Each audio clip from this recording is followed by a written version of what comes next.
A distant cannon's roar signaled the end of a world. What became of the women and girls taken by the Ottoman Empire? For centuries, a haunting idea has persisted in history's shadows.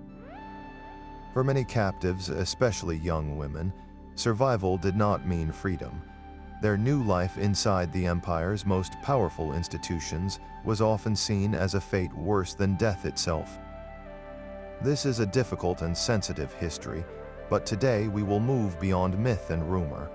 By the end, you will understand the precise, documented mechanisms of the Ottoman slave trade and the specific destinies that awaited those who entered its grasp. We will explore the vast network that supplied human lives, the gilded cage of the Imperial Harem, and the brutal system that severed people from their past entirely.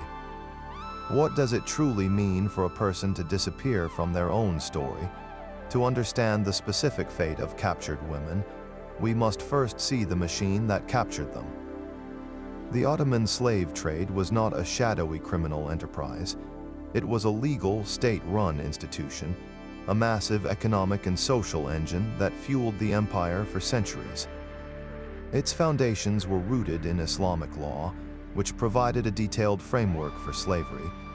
This law strictly regulated the practice, mandating certain rights for slaves and even encouraging their eventual manumission or freedom. But it also explicitly permitted the enslavement of non-Muslims captured from lands considered the abode of war. This legal sanction turned conquest into a supply chain. When Ottoman armies advanced, or when their fleets and allied corsairs raided coastal villages, the people they seized were not merely prisoners of war. They were commodities with a documented legal status. This system created a predictable flow of human lives into the empire's heart. The primary sources for these captives were the frontier regions, lands constantly churning with conflict. From the Balkans across the plains of Eastern Europe, and from the rugged mountains of the Caucasus, countless people were uprooted. Historical maps show these routes like grim arteries, carrying captives overland in caravans or by sea to major ports like Istanbul. In bustling slave markets, the division began immediately. Male captives were often destined for the military or hard labor, their fates largely separate. But for women and girls, a different and more complex journey was just beginning, one that led them into the most private and powerful spaces of the Ottoman world, places where their old identities were systematically erased. This legal framework created two parallel worlds within the empire, each with its own rules and destinies.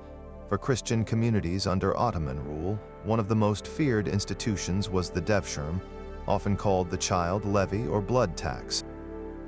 This was a systematic, periodic collection of young boys, typically between the ages of 8 and 15, from their villages. These boys were taken not as random captives of war, but as a calculated imperial policy. They were legally the Sultan's slaves, but their journey was one of radical transformation. Separated from their families forever, they were converted to Islam, given Turkish names, and subjected to years of rigorous training. The most talented were groomed for the elite Janissary Corps, the empire's formidable infantry, or for high-ranking administrative posts in the palace. This system was brutal in its severing of roots, but it offered a clear, if difficult, path to power and prestige within the Ottoman state. It was a machine designed to build loyal servants for the empire from the ground up. For captured girls and young women, however, the path was fundamentally different. Their primary destination was the harem, specifically the Imperial Harem of Topkapi Palace. To modern ears, the word harem conjures images of idle luxury, but in reality, it was a highly structured, politically charged institution of immense complexity and power. It was a world unto itself, a sealed community of hundreds of women that included the Sultan's mother, his wives, his concubines, and a vast staff of servants and attendants. For a young girl brought from a distant village, entering the harem was like crossing into a different universe. The gates closed behind her, and her old life was erased. She was given a new name, often something poetic in Turkish or Persian, instructed in the Ottoman court language and converted to Islam. Her education was intense, covering everything from etiquette and embroidery to music, dance, and court politics. The harem was not just a residence, it was a school, a bureaucracy, and a fiercely competitive arena. Here lies the core of that haunting idea, the notion of a fate worse than death. For while the devshirme offered boys a public career, the harem offered girls a life of almost total seclusion. They were cut off from the outside world, their families, their native tongue, and their faith. Their entire existence was now contained within the palace walls, governed by a strict hierarchy where the sultan's mother, the Valide Sultan, wielded supreme authority. Within this gilded cage, influence was the only currency. A young woman might catch the sultan's eye and rise through the ranks, potentially becoming a favored concubine or even the mother of a future sultan, a position of staggering power. But these were the rare exceptions, the lottery winners in a system designed for control. For the overwhelming majority, life in the harem meant a permanent state of servitude, navigating a silent war of whispers and alliances, with their personal freedom and identity forever surrendered to the rhythms and demands of the palace. Their survival was assured, but at what profound cost to the self. The journey from a familiar village to the heart of the empire was itself a form of destruction. After capture, the long march began. Chained or roped together, these columns of the dispossessed walked for weeks or months, exposed to the elements and the constant threat of disease. Survivors of these caravans described them as processions of despair, where the weak were often abandoned and the bonds of community were shattered with every step. The destination was the slave market, a place of ultimate objectification. Here, the final indignity awaited the inspection. Potential buyers examined teeth, hands, and posture, assessing health and strength like livestock. For young women, this scrutiny was intensely personal and humiliating, a public stripping of dignity that marked the transition from person to property. This brutal journey was designed to break the spirit, to make the captives pliable for their new lives. For those selected for the Imperial Harem, the gates of Topkapi Palace did not offer rescue. They simply exchanged one form of confinement for another more ornate one. The popular image of the harem is one of silk and seduction, but for the vast majority of its inhabitants, reality was starkly different. It was a meticulously ordered world of strict routines and unbreakable rules. The hierarchy was absolute, with the Valide Sultan at its peak, followed by the Sultan's consorts and mothers of his children, and then descending through ranks of servants and attendants. A girl brought from the Caucasus or the Balkans would enter at the very bottom. Her days were filled not with leisure, but with assigned tasks weaving, embroidery, cleaning, or serving those above her. Every corner was watched by the palace eunuchs, and movement was restricted. This was a life of surveillance and subtle competition, where a misstep could mean demotion or punishment. The greatest fear for many was not the routine, but the possibility of being removed from it. A sultan could, and often did, gift concubines or servants to favored pashas, generals, or officials as rewards. To be gifted away was to fall from the pinnacle of the Ottoman world into obscurity, traded to a household of unknown character, with no say in your own fate. This perpetual insecurity hung over the gilded cage, yet the most profound loss was invisible. Upon entry, each woman underwent a ceremonial conversion to Islam. This was non-negotiable, a fundamental requirement for entering the Sultan's household. Her original name, the one spoken by her parents, was taken away and replaced with a new Turkish name.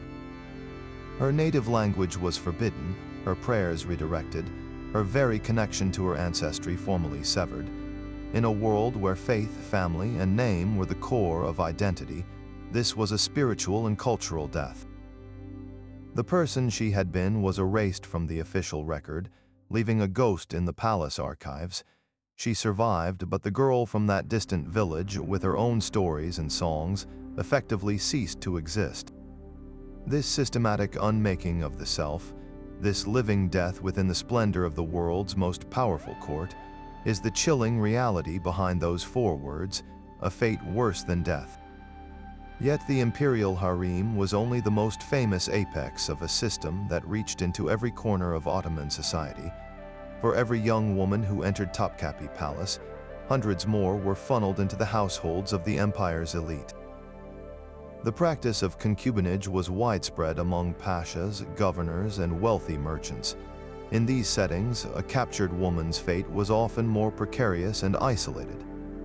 Unlike a legal wife, a concubine held no formal marital contract, no guaranteed financial support, and her status was entirely dependent on her owner's favor. She existed in a liminal space, a sexual servant whose children could be recognized as free heirs, yet whose own freedom could be granted or withheld on a whim. Her world was the private quarters of a mansion, a smaller, more intimate cage where her survival hinged on navigating the politics of a single household. This was not the grand political theater of the Imperial Harem, but a quiet, domestic version of the same profound powerlessness. Alongside concubinage existed the vast, often overlooked world of domestic servitude. Countless captured women and girls spent their lives not as concubines, but as laborers in Ottoman homes. They cooked, cleaned, wove textiles, and cared for children, forming the invisible backbone of daily life for the affluent.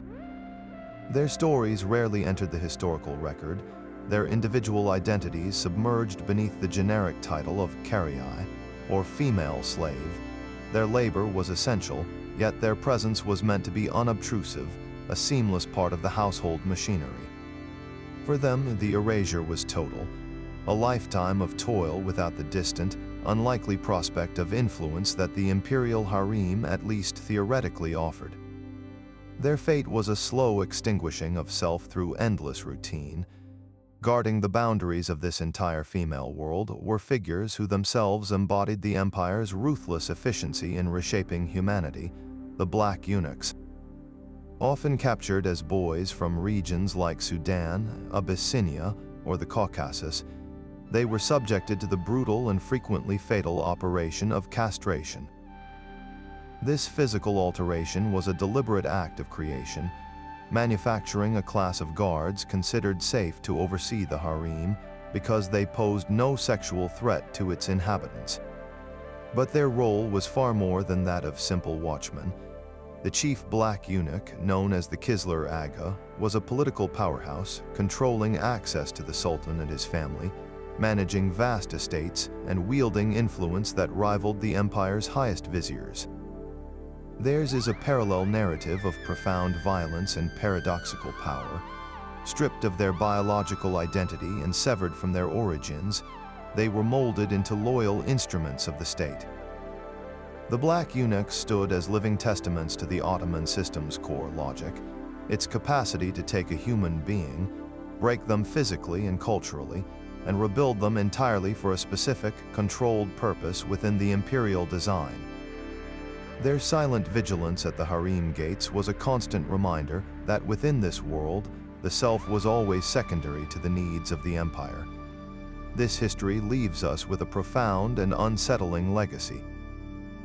The Ottoman slave system was not a collection of random atrocities, but a vast legal institution that functioned for centuries as a pillar of imperial power. For the women and girls caught within it, survival meant a specific and harrowing destiny, whether within the gilded labyrinth of the Imperial Harem, the private confines of an elite household, or the silent toil of domestic servitude. When we speak of a fate considered worse than death, we are referring to this multifaceted erasure. It was a physical life of servitude and potential exploitation, yes, but far more profoundly, it was a systematic cultural and spiritual annihilation. A person's name, language, faith, and connection to family were stripped away, replaced with a new identity designed solely for their function within the Ottoman world. This reality forces us to confront the complex, often romanticized narrative of the Ottoman Empire. It challenges the image of a purely enlightened golden age, reminding us that grandeur for some was built upon the profound suffering of others. History is rarely a simple tale of heroes and villains, but a tapestry woven with both breathtaking achievement and deep human cost. To understand it fully, we must be willing to look into its shadows and listen for the voices that were deliberately silenced. What are your thoughts on this difficult chapter of history? How do we reconcile the artistic and architectural wonders of an era with the brutal systems that helped sustain it? Share your reflections in the comments below. If you found this deep dive into historical mysteries compelling, please subscribe for more journeys into the past's untold stories. And as we close, let's carry forward a simple but crucial idea: to remember that behind every grand historical narrative, there are countless human stories, each one a world of its own, deserving to be heard.